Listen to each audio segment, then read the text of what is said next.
This is C-SPAN's Afterwards podcast. This week, Economist Dambisa Moyo offers an insider's view on how corporate boards operate. Her book is titled How Boards Work and How They Can Work Better in a Chaotic World.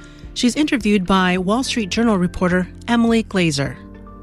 Thank you so much for joining us, Dr. Dambisa Moyo, and congratulations on your book, How Boards Work and How They Can Work Better in a Chaotic World.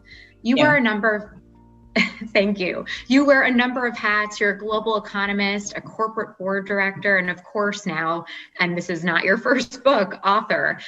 You've learned a lot in your more than a decade on different corporate boards across industries. And in many ways, this book is a playbook for how boards work, how they're evolving, and how they can adapt in the future. I actually want to go back, though, to when you were 39 years old.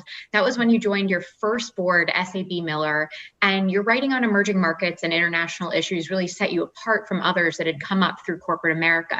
How did you learn how to be a good board member? So thank you so much for the opportunity to be here and to talk to you about my book, How Boards Work, but also to give you a little bit of an insight into the challenges as well as the opportunities for not just boards, but the corporations that they lead.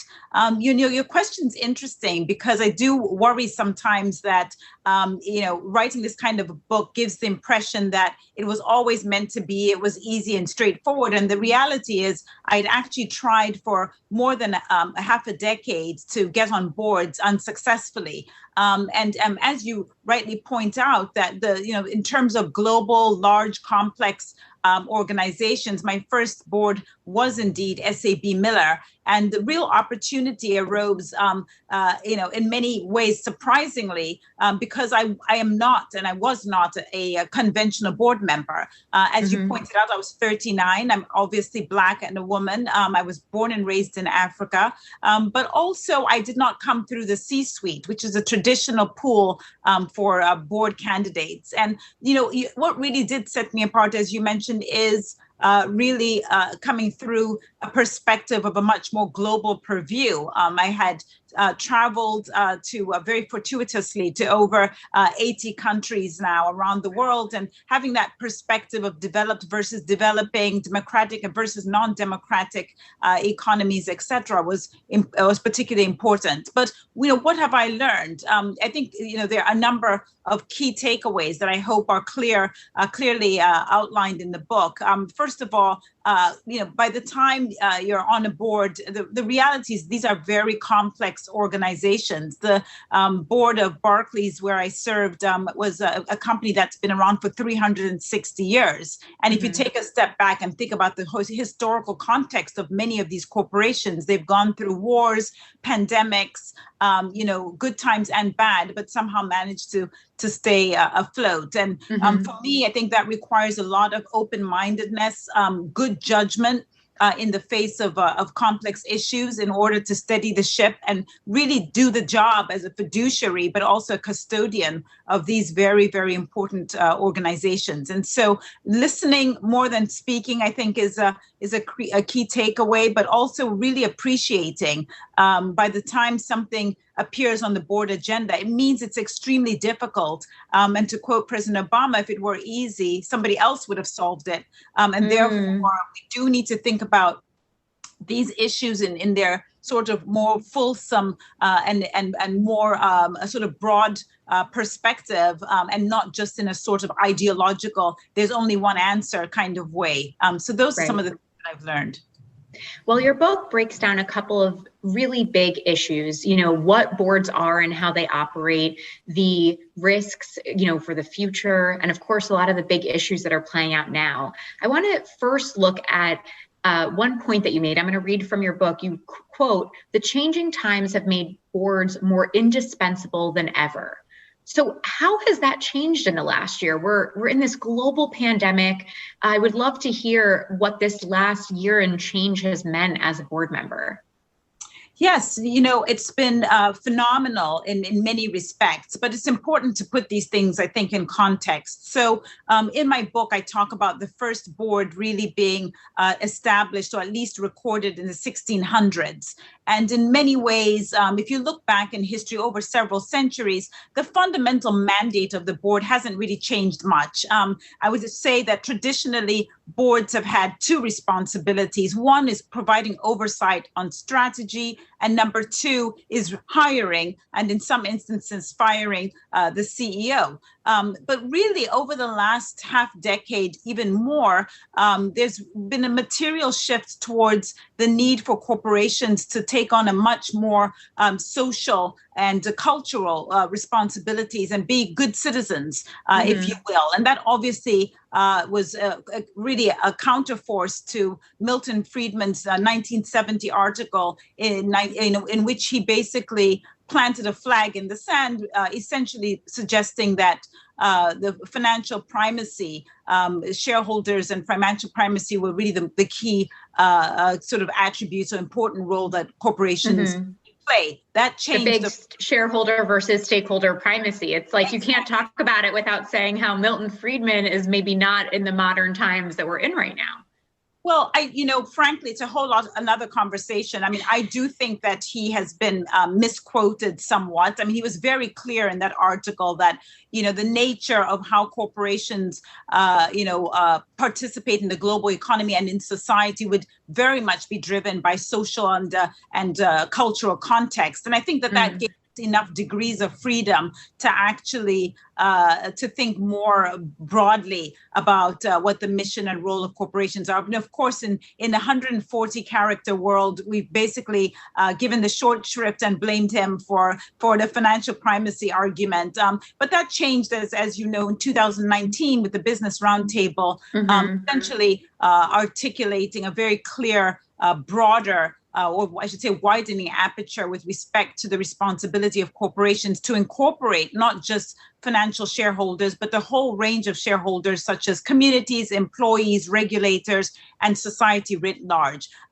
Just to come back to your specific question, what does this mean about the changing role? There's a whole sort of proliferation around areas such as environmental, social, and governance questions, ESG, which according to JP Morgan now represent about $45 trillion of assets under management. So hugely important, everything from climate change to racial and gender justice, concerns about worker advocacy, data privacy, voter rights, gun control. I mean, it's really opened up a wide sort of array of issues, notwithstanding the fact that board members are not elected. But at the same time, I think the last year has reminded us that we don't only have a strategic role thinking about how companies will evolve over time. We have to block and tackle in the here and now to be able to adapt to, in a more tactical way, to when things go awry, whether it's a pandemic or a financial crisis. So, I won't belabor the point, but I did publish an article in the Harvard Business Review in around March or April of 2020, in which I basically talk about how, as a board member, we were initially incredibly concerned about operations. Are people safe? Are people able to log into their computers? Do they have access to healthcare? We then started to think about the financial health of the company. Can this company run? Do they have a lot of debt, or are they able to cover their, can they use their cash flows to cover their responsibilities? And then you start to think about, other considerations such as, the broader marketplace and how we can step up in a world that's incredibly challenged, if you remember, with also very little information. So that's how it's changed, I would say, from a broader strategic role to a much more tactical role. And that to me is part and parcel of being a good board member. Absolutely. And you write about how many people think the buck stops with the CEO, but in fact, there are all these risks that board members take on given, strategy around the company and operations and, not having just short-term thinking. A big part of board members' role, as you write, is CEO succession. And we know now that CEOs and what's expected of them has really expanded quite a bit. Can you tell us a little bit about how you've been involved in CEO succession in the past, and if there are different questions that you're asking these days that fit into what's expected of business leadership? Yes, the truth is that, I think it's really important that we all understand that in a sense, corporations are living organisms. They're basically a collection of human beings, and human beings change, contexts change. I was reminded very recently by a board colleague from a company I served on a while ago, who's in his 80s. And he said, the only thing I can guarantee you in his 80-year life is that you're always going to be surprised. It'd be a pandemic, it'd be a financial crisis, it could be the rise of China, it could be, any manner of geopolitical risks, Brexit, America First strategy, etc. The list goes on. You're always going to be surprised. And I think that that's a very important frame in thinking about how organizations run, but also about the selection of the CEO. Traditionally, boards, and I have been involved in both hiring and in some instances, I'm afraid, firing or certainly all part of the job. Yes, it's an unpleasant part of the job, but it's part of the job nevertheless. But we've traditionally looked at a CEO candidate's financial acumen and their operational experience. Have they managed teams? What's their leadership style? How does their leadership style marry with where a company is? If a company needs to, restructure and reduce costs, is this a CEO who can lead the charge through a difficult time? How do they think about strategic opportunities in an era that might be much more positive and constructive? And so that's how we've traditionally approached this. And I think there's frankly been a big area missing, which is about probing the sort of ethical compass and the moral compass of candidates. Now, how have we done that? We relied very heavily on references. But obviously, we're living in a world where in just 18 months, over 400 CEOs and business leaders lost their jobs because of Me Too. It does sort of really bring much more into stark relief the importance of ethics. And so one of the articles or the discussions in the book that I really tried to emphasize is that that's a muscle that organizations are going to have to really strengthen, not just for selecting the CEO, but also for selecting board members, thinking about the organization more generally as well. The ethical question is going to move us from just thinking about opportunities as, is it profitable, is it legal, into the realm of, well, wait a second, is it also ethical? Does this comport with how we want our brand to be seen or the organization to be viewed?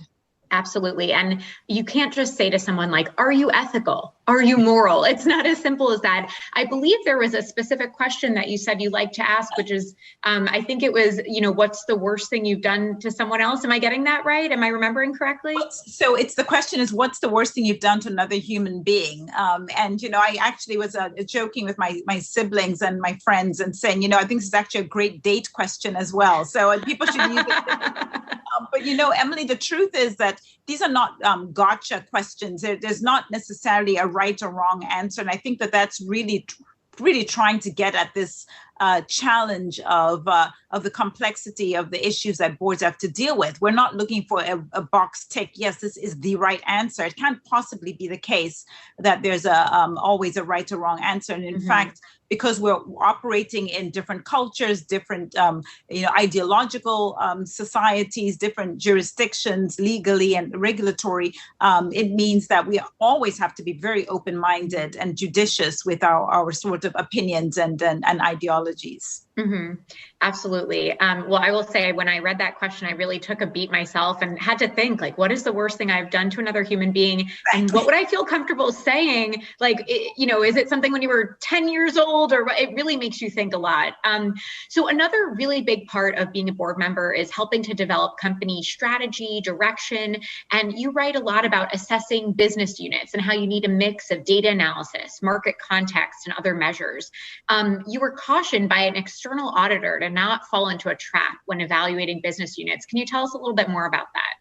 Yes, this was very early in my board career. It was an external auditor who said, people tend to be very focused on businesses that look like they might cause trouble.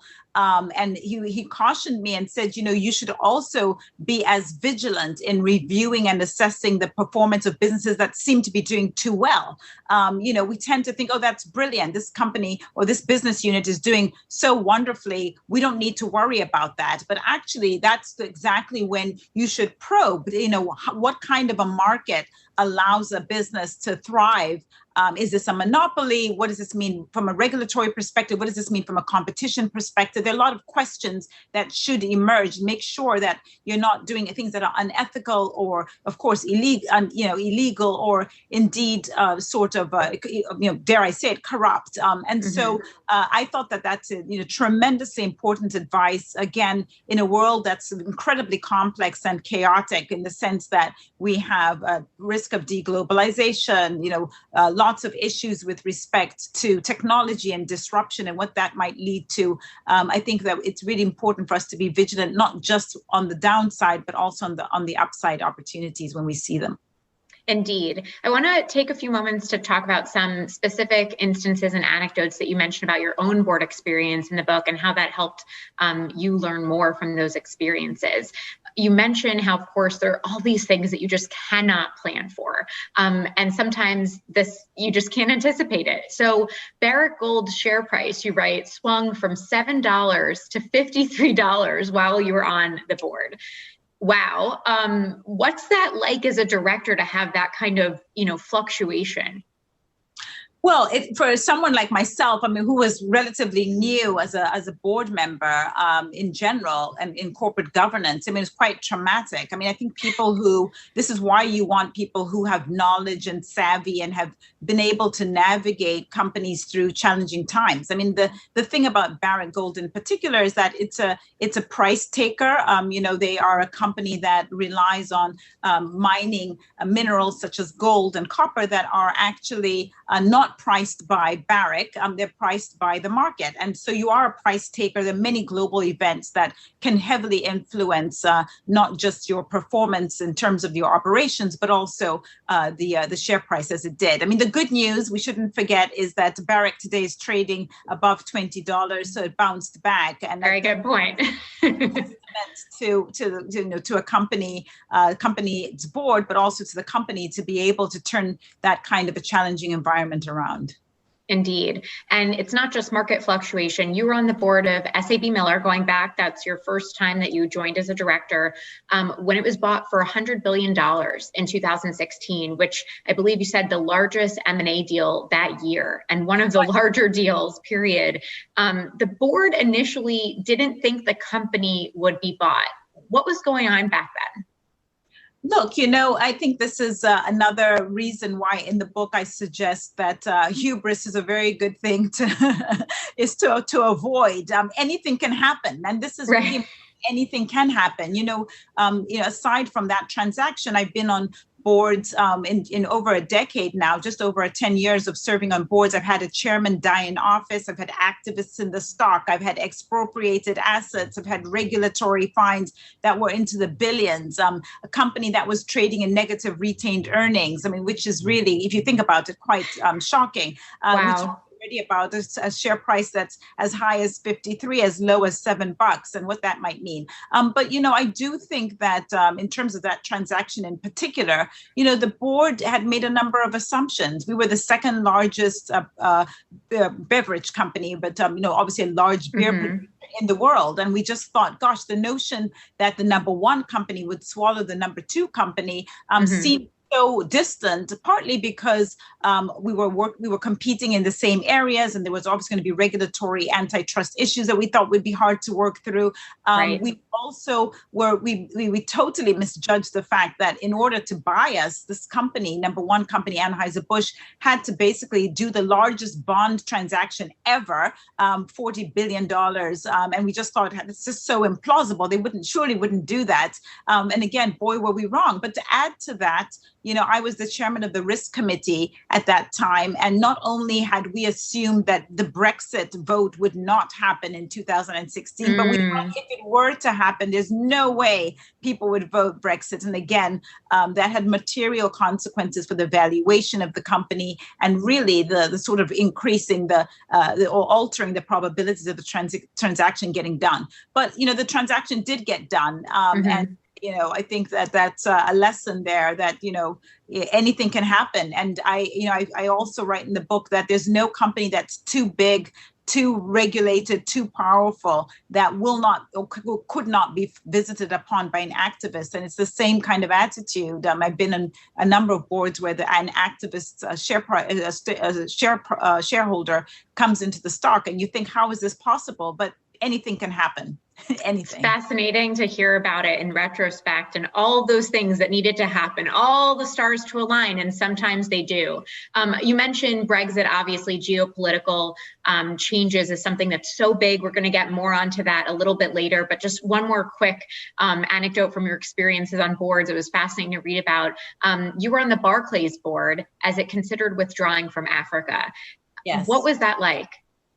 So, it is for me personally quite traumatic. I was born and raised in Africa. My first bank account was in an African branch of Barclays Bank. Wow. At the time I was serving on the board had been in Africa for 100 years. And, in many ways, I had to separate the sort of emotional, personal me, someone born in Africa, someone who's very committed to Africa's progress, ongoing progress in society and in the world, from the sort of the job of being a fiduciary and a custodian of an organization to make sure that it can survive and thrive over the long term. It was a very hard decision. I wanted to bring Barclays to stay in Africa, but at the same time, the regulatory environment, if you recall, was post 2008 financial crisis, and Barclays is what's called a G-SIFI, globally significant and systemically important company. And on that basis,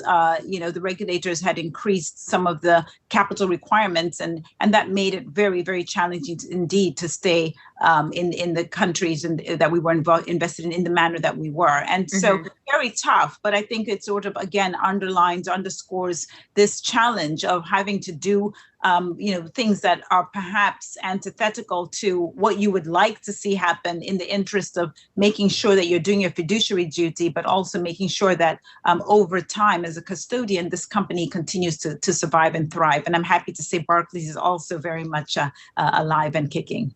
You mentioned G-SIFI, and as a former banking reporter for 5 years, that just kind of shook me a little bit. I haven't heard that one in a while. Yes. So I want to go a little broader for a moment. You write a lot about board makeup, how someone even gets to be on a board, and then the whole kind of power structure within a board. To go really high level for a moment, board makeup has been a topic of debate recently. And I'm curious, should employees sit on a corporate board, something that Senator Elizabeth Warren has called for, and as you write, exists in Germany? Yes.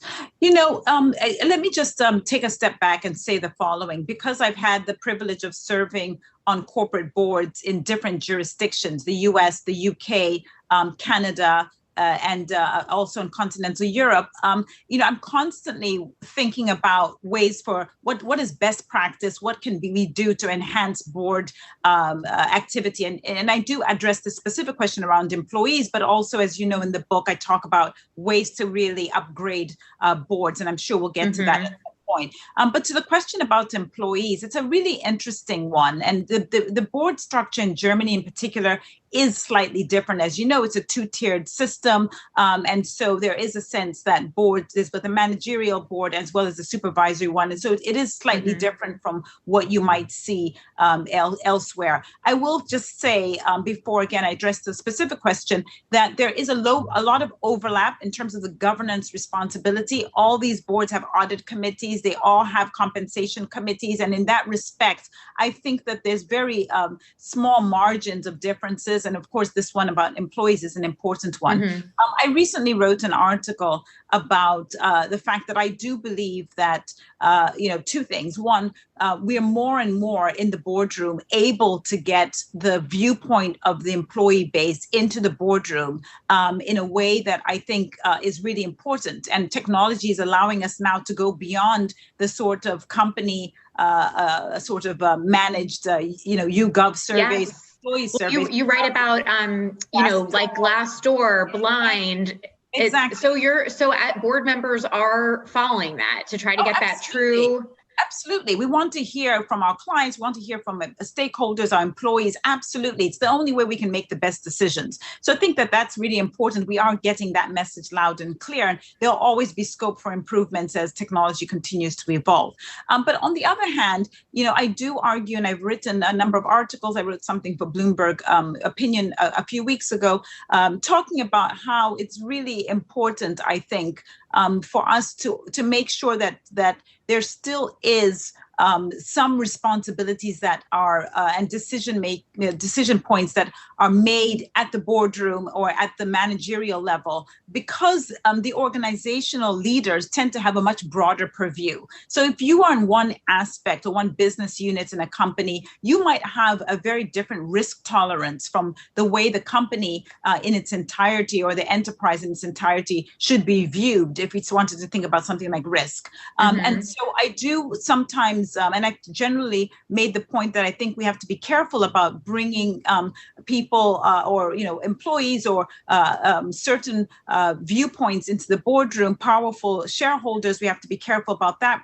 Which I talk about large non-independent board, strategic stakes activists onto the board, because you don't want them to bring a view that might be very narrow and maybe doesn't take into consideration the sort of more fulsome picture. But these are evolving debates and discussions that boards, I think the best boards have all the time, because things are changing. But we do want to make sure that we get that message in from the employees in particular, but also more generally from society writ large.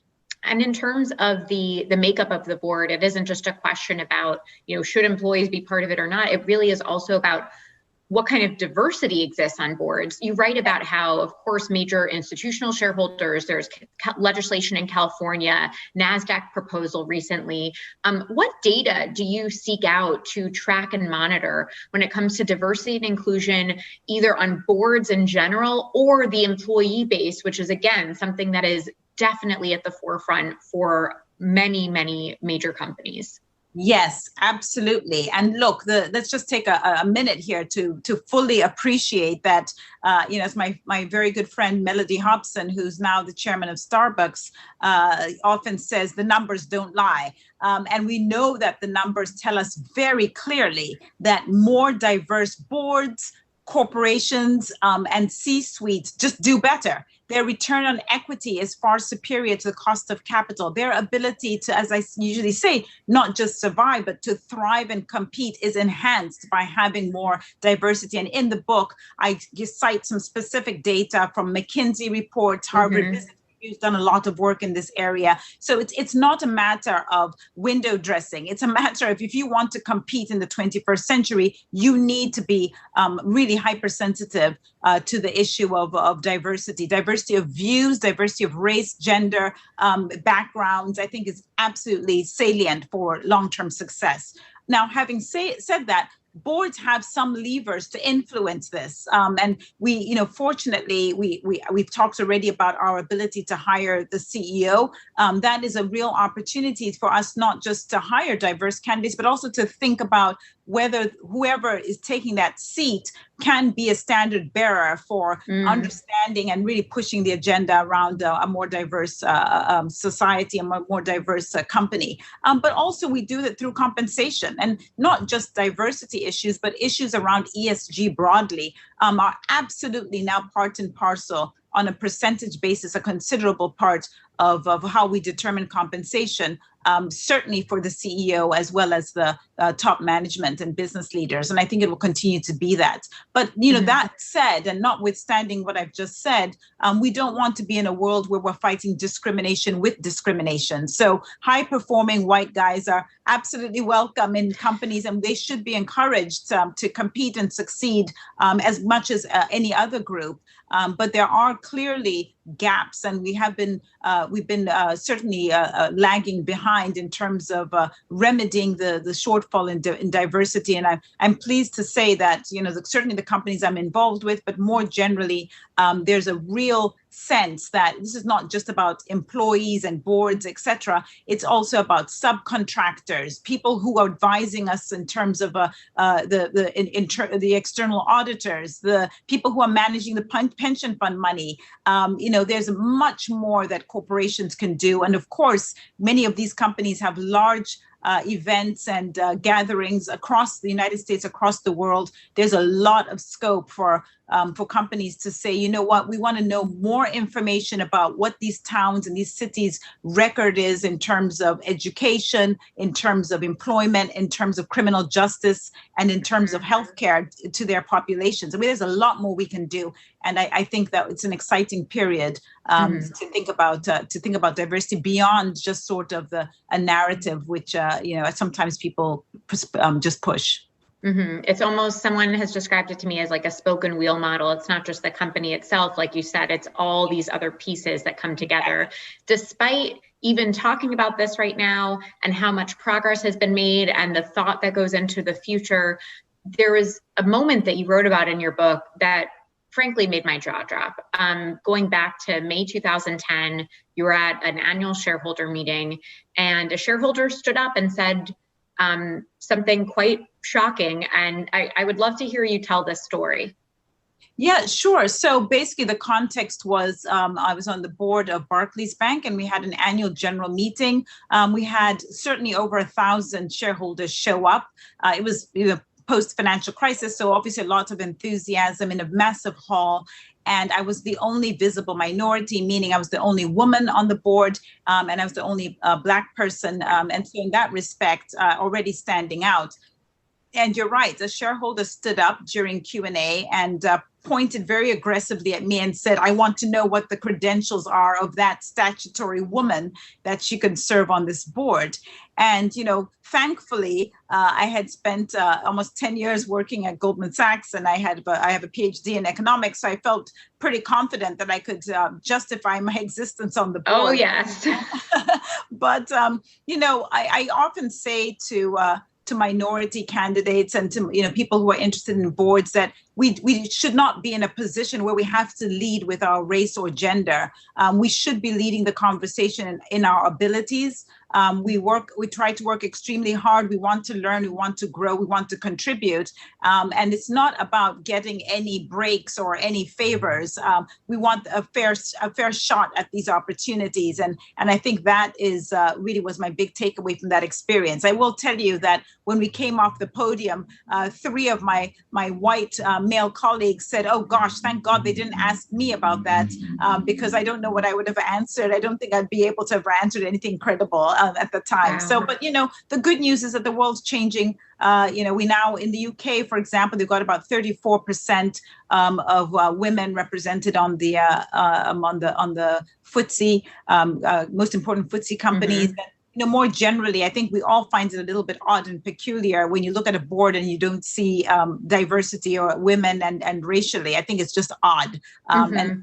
And certainly the boards I'm on, I mean, it's an anathema to anything that they would see now. I mean, we all are very much attuned to more diversity, and it's value add. Most importantly, it is value add for competition.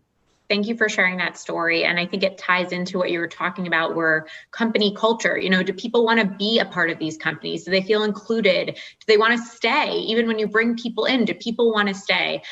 You write about how company culture is so important. It's a really big part of being a board member. Can you describe a little bit more about how boards get involved in crafting a company's cultural message? It feels very abstract. So what is that like, when you're in the weeds? Yeah, it's a wonderful question because it's incredibly complex and will vary from business to business. I recall on at least one occasion where a board we had a visitor, someone who was a cultural sort of champion. And I was really struck by something he said. He said, look, it's actually in a way easier to influence and change and pivot culture of organizations where there's a risk that an employee can die by being on the job. And he was talking about having advised the National Health Service in Britain, advised an energy company where they'd had an accident. He talked about being an advisor for culture to an army. Again, people will not go home if they don't ascribe or follow certain cultural norms. The challenge is much more when you think about how to drive culture in places where you can work in a bank, for example, and the risks are perhaps mitigated, considerably mitigated, of dying on the job. And I think that it's the way that the board engages, whether they think more about process versus outcome. And I love something that Hastings has talked about vis-a-vis Netflix. If you are trying to produce penicillin, I talk about this in the book as well, you want as few degrees as possible, degrees of freedom as possible. The penicillin tablet or the vaccine that I get should be pretty much identical to the one that you get.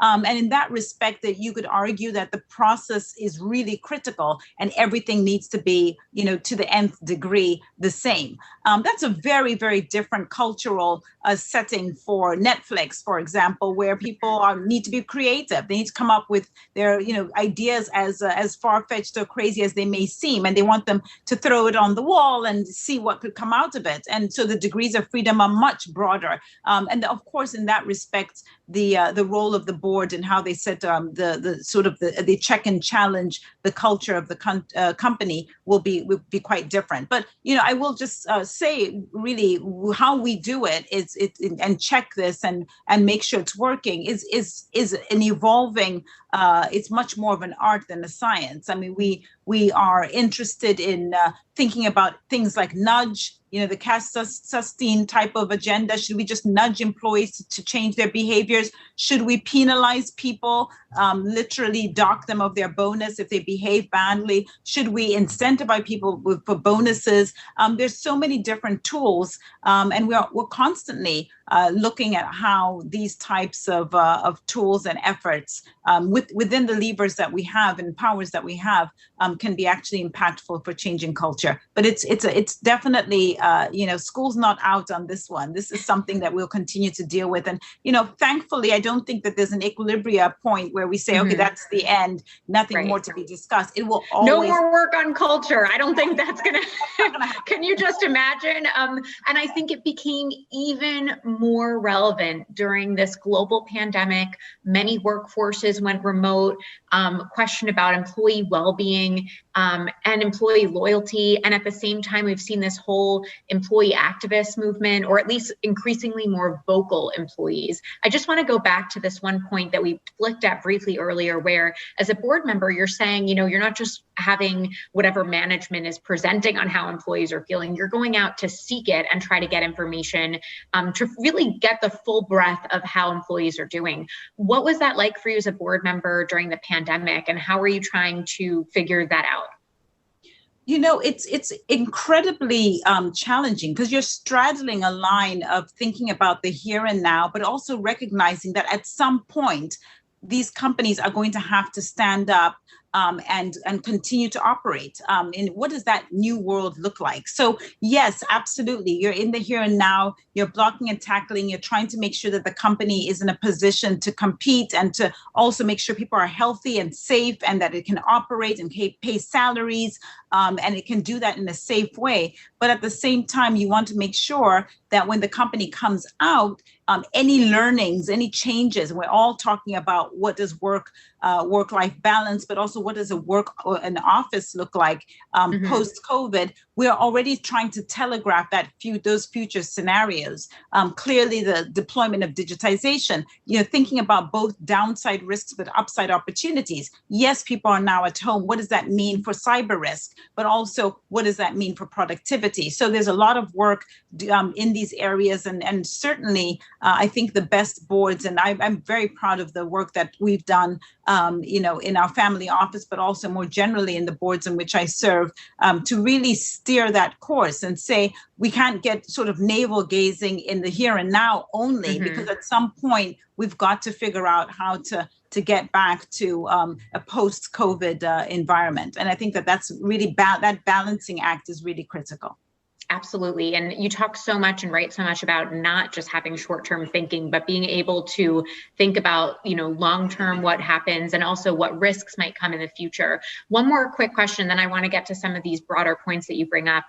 Investors and employees and other stakeholders have really been demanding companies do more on environmental, social, and governance factors. I don't even think we were speaking for 5 minutes before you brought up ESG, which is at the forefront of a lot right now. It's climate change, pay equity. You even write a lot about how companies have to consider obesity. What role does the board serve on things, ranging from mental health, gun control? Can you just walk us through? These are big topics, and I think many people may not realize where corporate boards come into play on those. Look, again, this is one of those areas which is very quickly evolving. If I look back on my board career, the first 5 years, this was always somewhat of a ring-fenced afterthought. We thought about community service, or things we called CSR, corporate social responsibility, were things we did out of the foundation. There were things that, maybe we'd have an employee run. I love running marathons and thinking about how we would raise money for the communities in which we operate. But that's changed so dramatically. Now we've gone through the whole narrative of thinking about risk mitigation. Oh gosh, greenhouse gases, issues around CO2, which continue to be critically important. But we're now moving into a world where, wait a minute, this is just good business. This is about integrating all of these aspects into how we operate on a regular basis. I mentioned to you already, 10 years ago, I was the only woman on my boards and only Black person. I mean, that would be insane in 2021. I mean, I just can't even imagine now that I even lived in that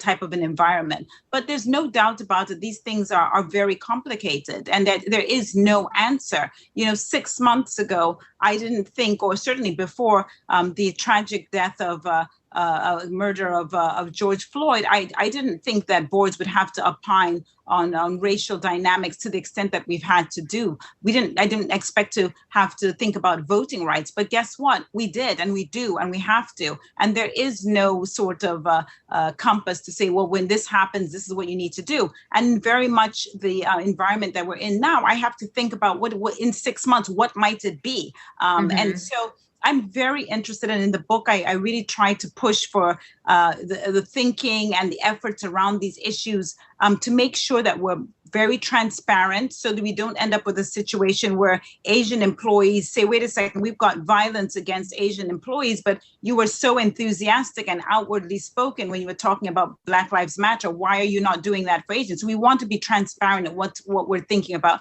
We want it to be sustainable. So whatever it is, we want it to be able to have teeth longer term. We want it to be, I think, innovative. I think looking for solutions that work in the here and now, but are not really innovative in terms of changing the mold, I don't really think gel. And then there's so many other aspects. They have to be considerate of different cultures. I mean, I was just asked not too long ago by a gentleman who said he identified himself as being very conservative, religious, white, and said, what is the board doing for me? I don't hear any consideration of my views. And I was very struck by that. So it is about all these things and bringing all those voices in. But I think also, most of all, really understanding that we try really hard to reduce the amount or the degree of the trade-offs. We don't want to leave anybody behind.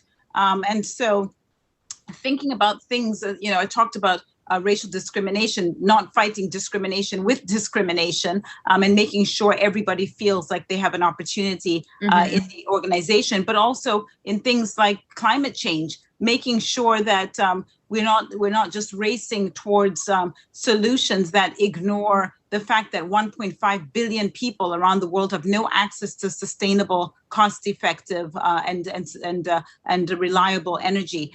We've got to come up with scalable solutions that make sure that people are not ending up in more dire straits. And maybe just one last thing I would just say about this is that, I think also boards have to be highly attuned to second order effects. And so when people, for example, put pressure on investors to defund an energy company, we need to really understand what that means and knock-on effects for not just impoverishing people around the world, but really changing and altering the trajectory of people's ability, especially people like myself who come from the developing world, to actually get educated, to get access to healthcare, and to live a decent life. So there are second order effects. You look at the southern border of the United States, all those types of challenges must be thought about in a sensible and considered way. And this is not at all to dismiss the urgency and importance of getting to real solutions in all of these areas. But I think there is this nuance that needs to be appreciated as we delve through and go through these challenges. Absolutely. And, we mentioned before some of your time on the prior boards you served on, and I should just note you're now on the boards of Chevron and 3M. So just wanted to note that since we talked about some prior stories. I want to take a piece of your book where you really talk about forward-looking challenges, and in particular, deglobalization. What you wrote blew my mind. I hadn't even connected these dots. And you write about how companies really have to weigh questions around supply chain, data privacy, immigration, regulation, so much more. Can you set the stage for what deglobalization could mean for companies and how you're thinking about that? Yes, absolutely. So I think one of the challenges is that we have had a phenomenal period of economic growth and success. So certainly the period between 1950 and 2008 in many ways mirrors the Gilded Age in the United States of 1870 to 1900. There was a lot of economic growth, globalization in terms of trade, in terms of the movement of people, in terms of capital, in terms of global cooperation with institutions. But also, we saw that there was the emergence of a lot of large, important corporations that were really driving a lot of the agenda in terms of growth in partnership with government. But that is a world, if you take a step back, and I think Freedom House, their data shows that we've only had liberal democracy and market capitalism for 1% of human history.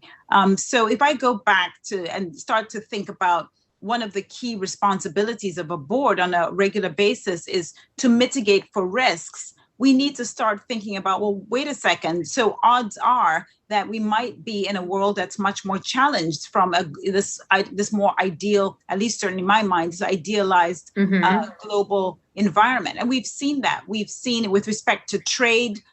We've seen the emergence of more bilateral regional agreements, TPP, NAFTA, which obviously turned to USMCA, Brexit. This is really affecting not just trade in goods and services, but also supply chains. As you mentioned, I happen to serve on the board of 3M. We make the masks, so we've been making a lot of the masks. Real issues with the DPA, the Deferred Prosecution Agreement. It was actually not. It wasn't a prosecution agreement. It was a DPA, which the former President Trump put in place, basically restricting the sale of masks outside of the United States during COVID. So there are real geopolitical issues that emerge, but it's also about capital flows. People who, like yourself, who worked in finance, you're familiar with the carry trade. You borrow cheaply in New York and London, and you invest in high risk-adjusted returning environments like Brazil and Argentina and South Africa. But that world is very fractured now with home biases in investors, but also capital controls. You start to think about immigration and how much that is a topical issue, and people across the world resisting immigration, creating pockets of disorderly immigration. We've seen it in Europe. We're seeing it in the southern border of the U.S. That has a lot of implications for how companies hire. How are you going to hire? You don't have that global talent pool. And then, of course, you think about the splinter net and the real risk of fracturing around technology and intellectual platforms, where there could be one Chinese-led, one US-led, and what that might mean for how do you run a global business. And, dare I say it, finally, the breakdown of cooperation as we've known it from the Bretton Woods in 1944, where we actually had a liberal order, the World Trade Organization, World Bank, IMF, are now being challenged by the Chinese initiatives such as the RCEP, as well as Belt and Road, but also within European and America, sort of the allies. There are real tensions, and we've seen that with the rollout of vaccines and COVID response, and the World Health Organization. So I sort of have gone through a whole portfolio of issues, but the bottom line is that we have to mitigate for those risks. We could wake up in a world which is much more fractured, much more balkanized. How do you think about running your business in a world that's much more siloed? I think is an important question that companies and boards need to think about, given the odds on. And so that is a very much important thing. I will just also say, Emily, if I may, that it's also not just about, again, thinking about the risks and the downside. It's also thinking about where the opportunities may lie. Because as as I mentioned, you can't shrink your way to growth. You've got to think about expanding the company for longer periods. The glass is half full, even though those are very weighty questions. Lastly, we talked about this a little bit, and I'm sure you've been waiting for us to go back to it, because the investor base is dramatically changing. When a new director joins a board, I'm really curious about the advice that you give them with dealing with investors. And I'm thinking institutional investors demanding more, passive investors and how they align themselves, and of course, activist investors becoming the norm. How do you even advise on that front? Well, I think the most important thing is to read up on the motivations and the angles that the investors may take. I think that we tend to think about large, powerful investors, whether they're an activist or a passive investor, as being sort of out there to cause trouble. And I think that sometimes people take that approach, and I think that's not an ideal approach. I mean, I think we're actually all on the same side. But perhaps there is a delta or a gulf of information that we might have as board members and in sort of insiders that they might not have. And so I think there's a lot of utility in talking to and engaging with these shareholders. But it's really important for them to also understand that as a fiduciary, it's not just my responsibility to cater to the big and the powerful. We need to think about mom and pop who bought a few shares, and have kept them from generation to generation. Retail investors. Exactly. And retail investors matter a lot, and they should matter equally to the more powerful investors. But it's also really important to think about the end asset owner, not just asset managers, the asset owner, because very often they have very aligned goals for the long term. They're not just looking for shorter term returns or the next quarter. They are also interested, and we're talking about pension funds, we're talking about pensioners, and people who invest in these large organizations to manage and whose money is being managed. They want to see investments in education and in infrastructure. I would hazard a guess that they'd like us to look through these quarterly machinations and think more strategically about what are we doing for society? How are we helping society to progress? And not just thinking about what their returns are in the short term. So it's not, I think that it's a complex web, because there are many different types of shareholders. Now we have to think about those stakeholders and thinking about whether we need to prioritize. Is there a ranking system? What metrics matter to them? There's a lot of work that I think the best institutional investors are doing, because before, what used to happen is we would have two people show up from the same organization. One of them would be box checking in terms of whether we're meeting ESG requirements. Right. Another one would be thinking about traditional financial returns. That message needs to be married as well. So there's a lot of work going on. I'm optimistic. I think we all are on the same side for human progress in society and really economic development and a functioning global economy. and world. And in that respect, I think we've got more in common than we might want to believe. I think that's an optimistic note to wrap up on. Dr. Dambisa Moyo, thank you so much. This book really lays out what a board member does, how they operate, the focus areas, and all of the really broad topics that you need to think about, and getting into the nitty-gritty. It was a fascinating read, and I really appreciate the discussion. Thank you so much. Thanks for listening to Afterwards, one of 9 C-SPAN podcasts available on our website. You can find them all by going to cspan.org/podcasts or on our C-SPAN radio app.